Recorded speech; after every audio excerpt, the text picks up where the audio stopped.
What I remember about the rise of the Empire is how quiet it was.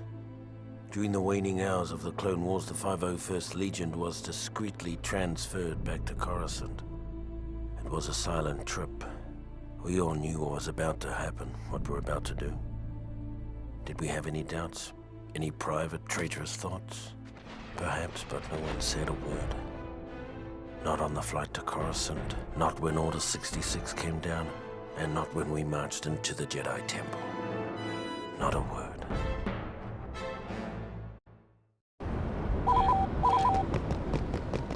Tonight, the fall of the Jedi is at hand. We have been directed by the highest authority to wipe out the insurgent Jedi Order that threatens our great empire. Our first objective is to capture the Council Chamber. Lord Vader will be our field commander. Let's keep the chatter low and move out. Medics! Coming around!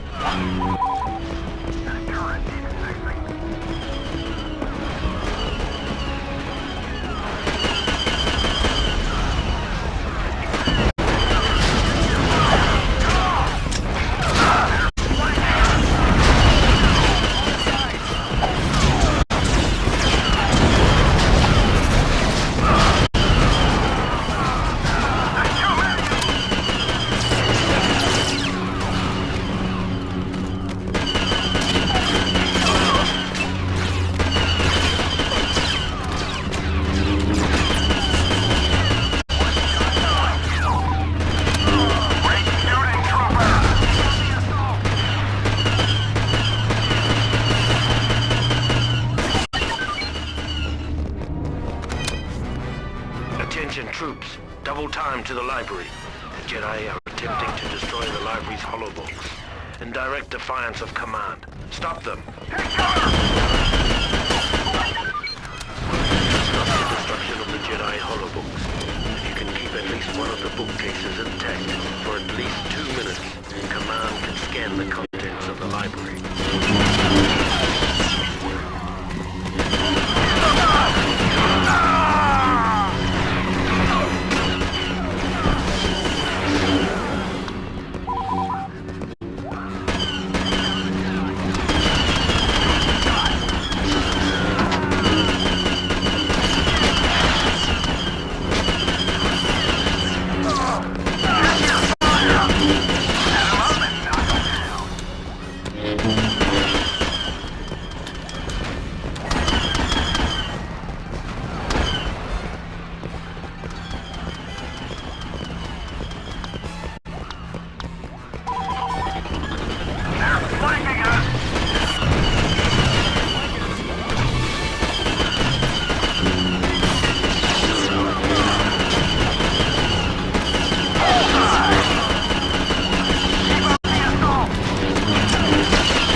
chamber. You must defeat this Jedi and bring this holocron to the veranda drop-off point.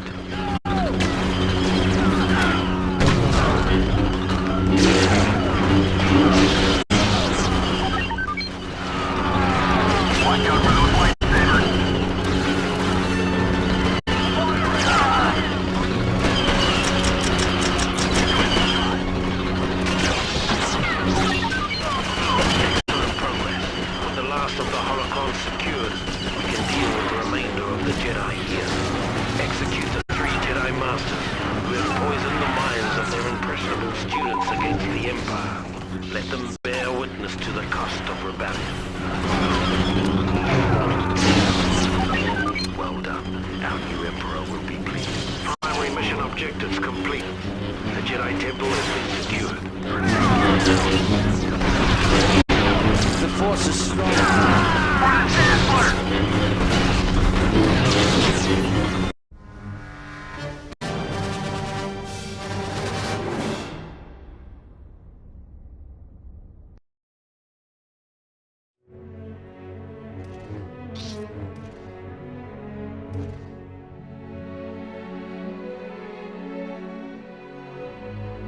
With the fall of Coruscant and the elimination of the traitorous Jedi, Palpatine's rise to power was complete. In recognition of our service and loyalty to the Emperor, the 501st were placed under the direct command of Lord Vader. Armed with deadly new weapons, blazing new ships, and shiny new armor, our presence let the galaxy know that the days of the old Republic were well and truly over. We were establishing a new era. An era of order and peace.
During the rise of the Empire, the Emperor's home planet of Naboo rapidly established itself as a major irritant.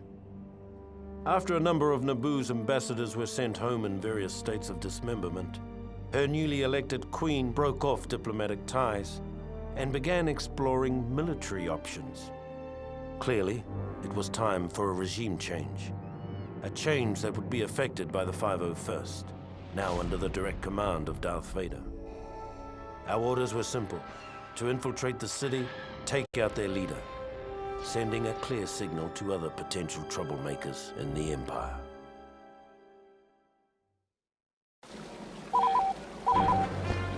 Welcome to the capital city of Theed. Tonight, we will be performing a radical destabilization of the Theed government by the elimination of their leader. She is heavily guarded in the central plaza by a group of Jedi and an auto-turret. In order to defeat these defenders, we must set up a perimeter around central plaza and shut down the auto-turret. Your numbers are few, and the minute of success rests on your shoulders.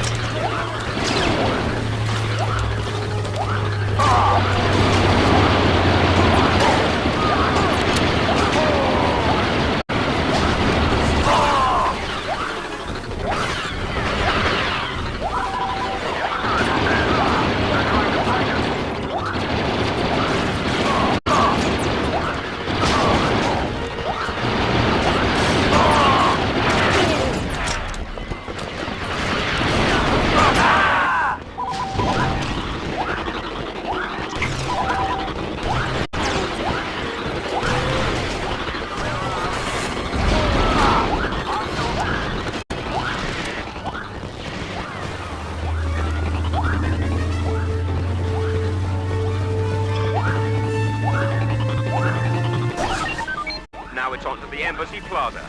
Move out.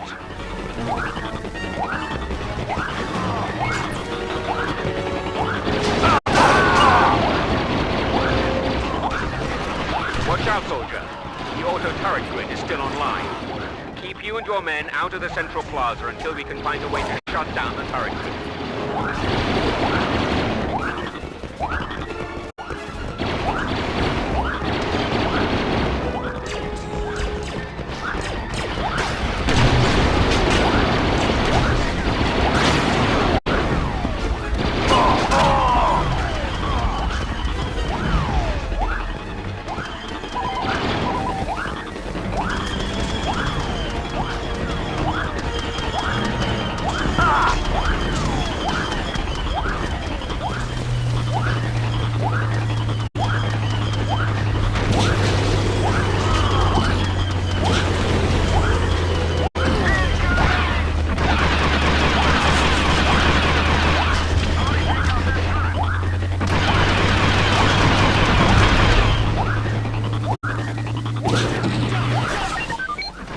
So good.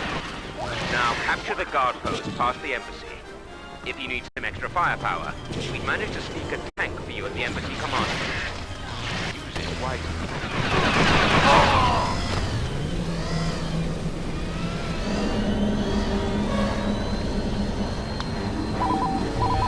They're trying to flank us. Coming around.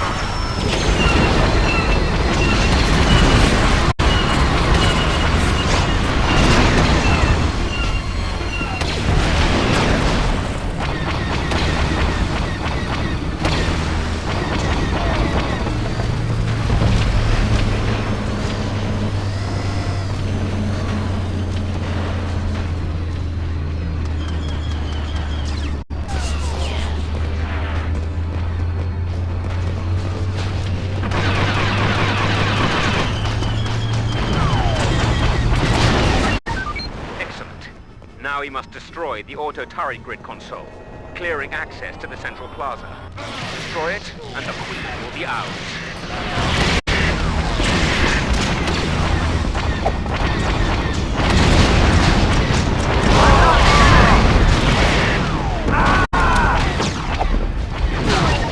The Queen's personal Jedi bodyguards have broken from the palace. Destroy them.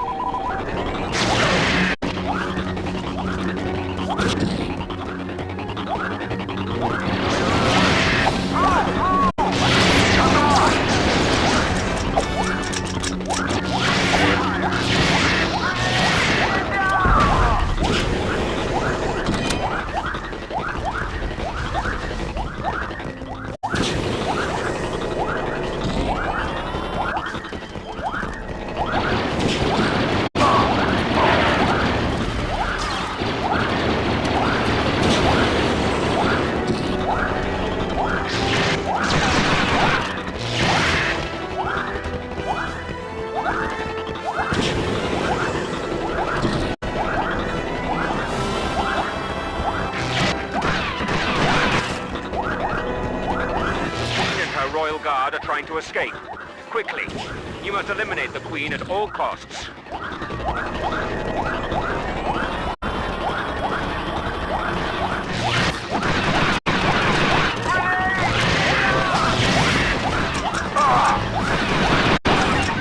You have performed a great service for the Empire. The Queen's death will serve as an example to other native rebellions, saving countless lives.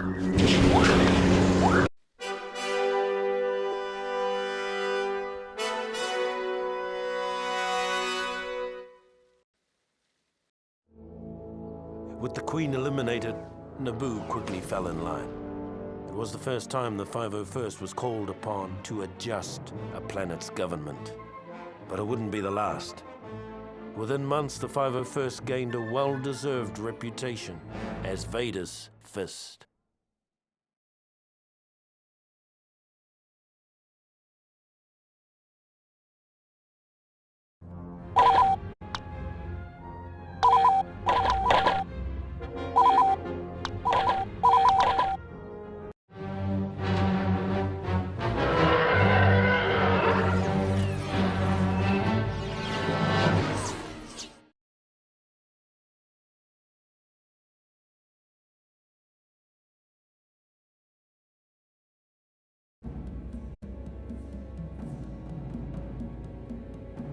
Although the Clone Wars were over, some people never seemed to get the message.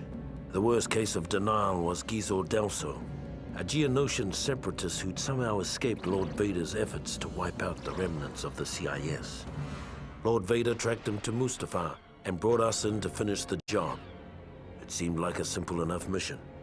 But when we saw the fleet of droid ships hovering over the planet, we suddenly realized that Delso's denial mechanisms were a little more dangerous than we'd imagined.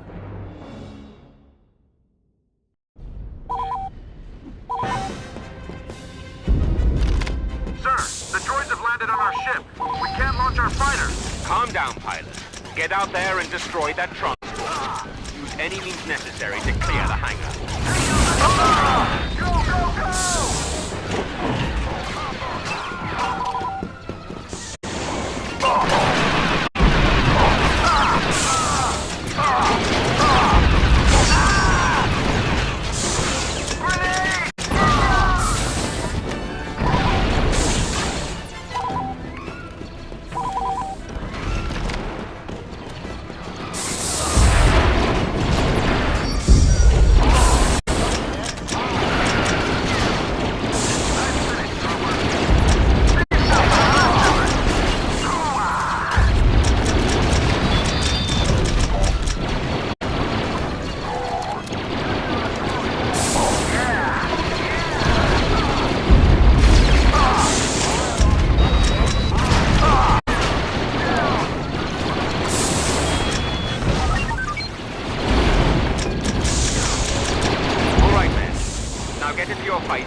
Watch out for the asteroids, pilots.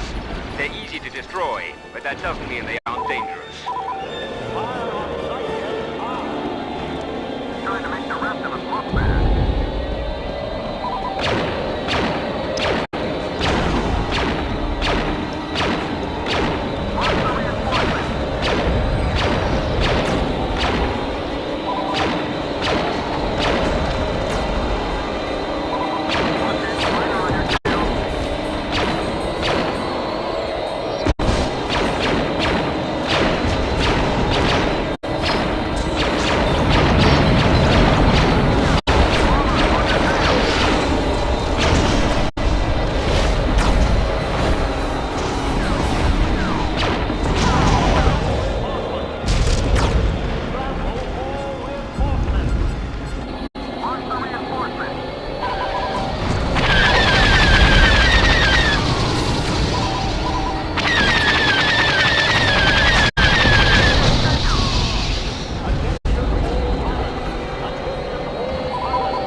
deliver the maximum damage.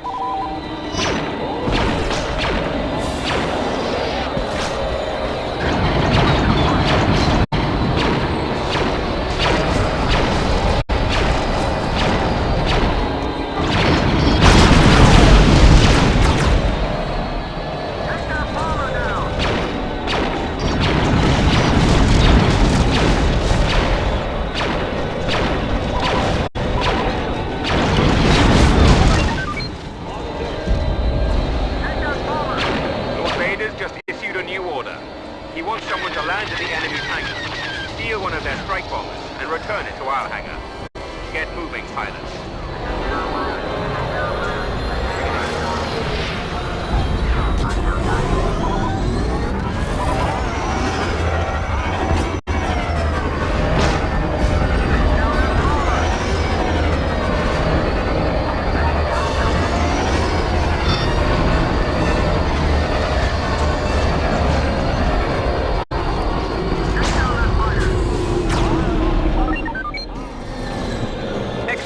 Pilots.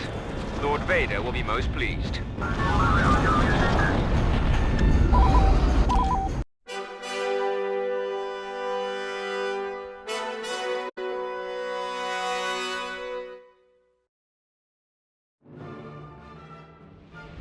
The slight whiff of nostalgia the 501st had enjoyed fighting the droid fleet over Mustafar had already grown sour by the time we'd established orbital positions. Now it was time to find out what this was all about.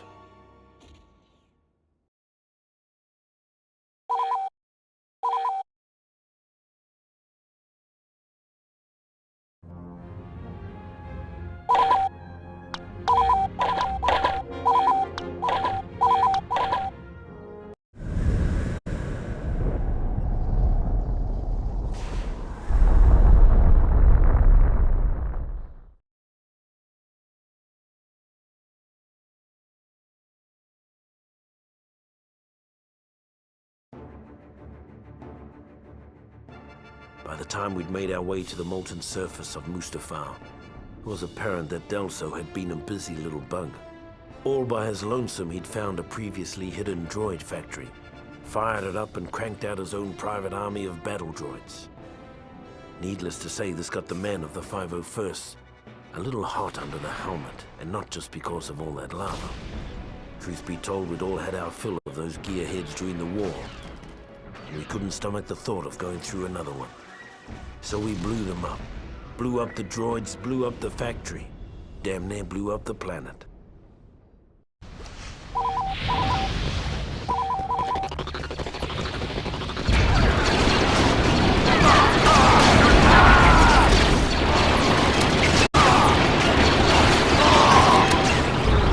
Control of the lava observation.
Control of the walkway. Watch out for snipers! Keep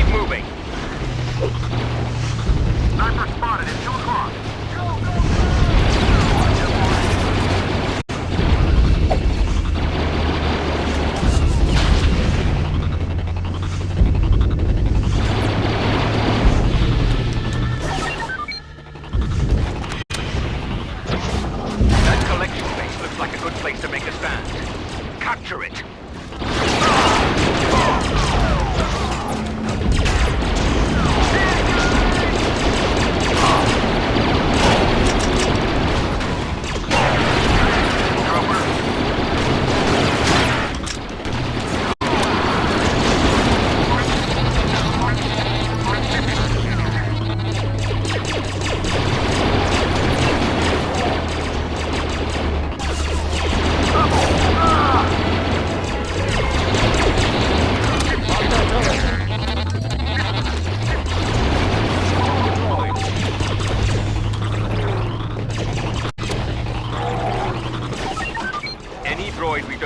Today will come back to haunt us tomorrow. Wipe them out. These Geonosians have been working on a new Confederate infantry prototype. Destroy the schematics before they can use them to build a new droid army.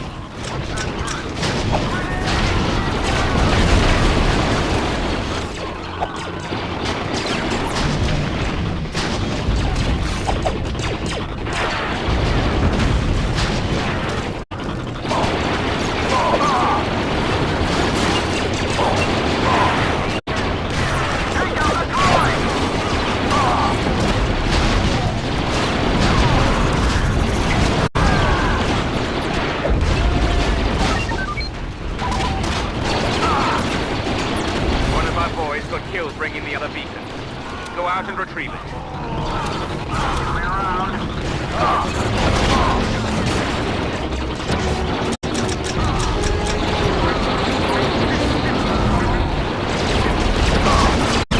Get that beacon to the central antenna.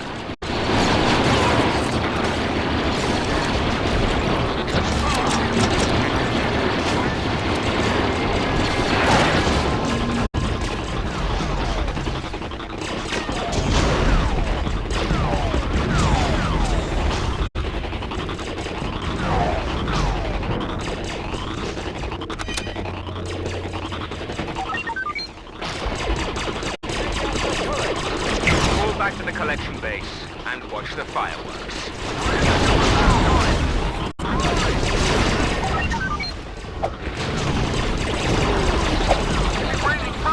Kill them all! Watch out for bugs!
The destruction of the mining facility put an end to any thoughts of a second droid rebellion. For the first time in years, the man of the 501st could relax and get about the business of maintaining an empire, rather than building one.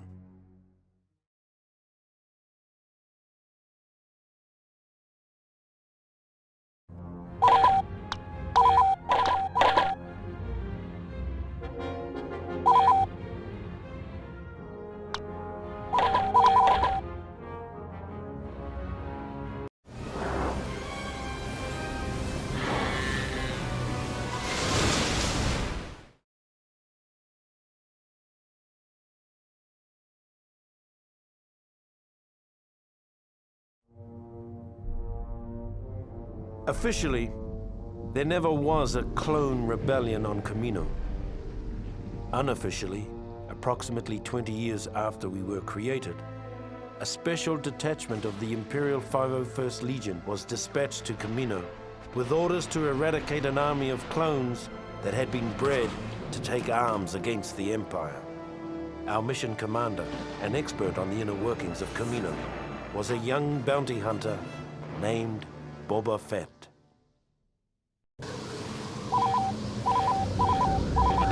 Boba Fett on the job.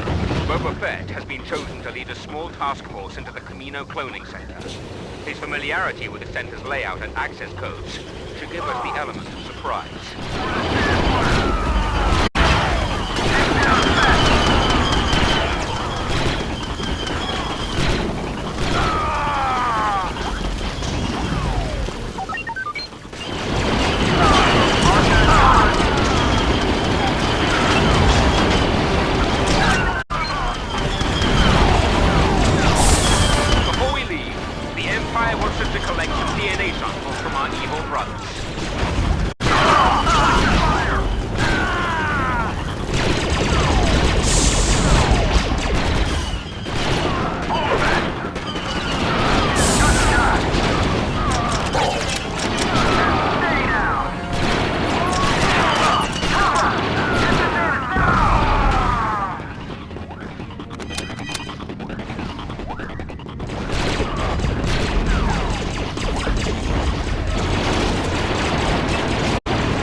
Immediately.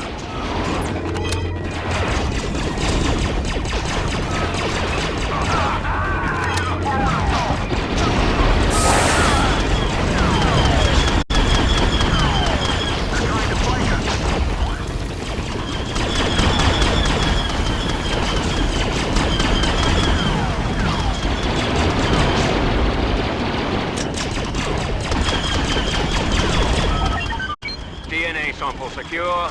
Pulling shit back to a safe distance. Good job. Now take that CP and await further orders.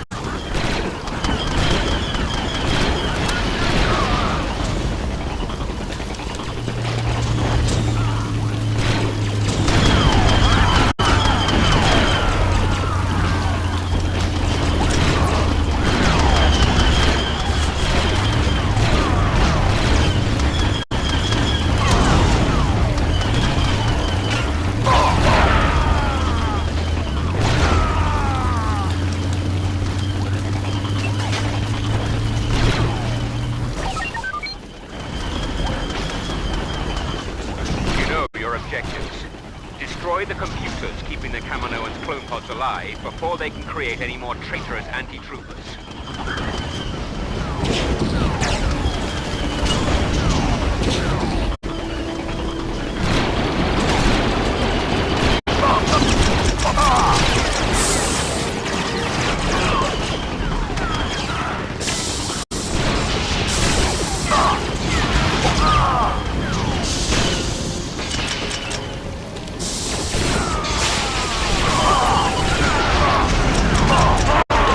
When do I get paid?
on. The Kaminoans are evacuating in 5 minutes. Take down their transports before they can escape.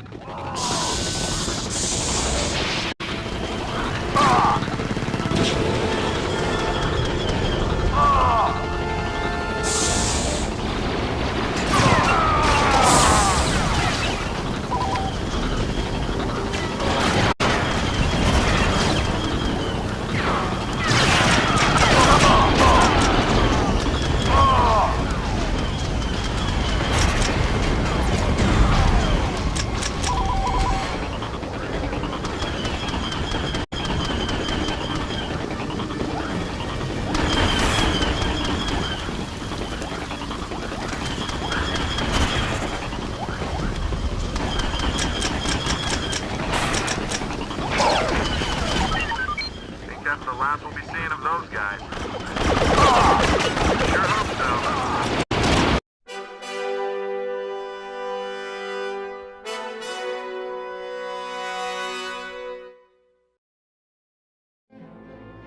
The bounty hunter left after the battle was over. He said something about tracking down a smuggler on Tatooine. After the Camino uprising, the Emperor decided that an army of genetically identical soldiers was too susceptible to corruption. Future troopers would be cloned from a variety of templates. Though the 501st itself remained pure, the rest of the Imperial Army gradually became more and more diverse. We never really got used to the new guys.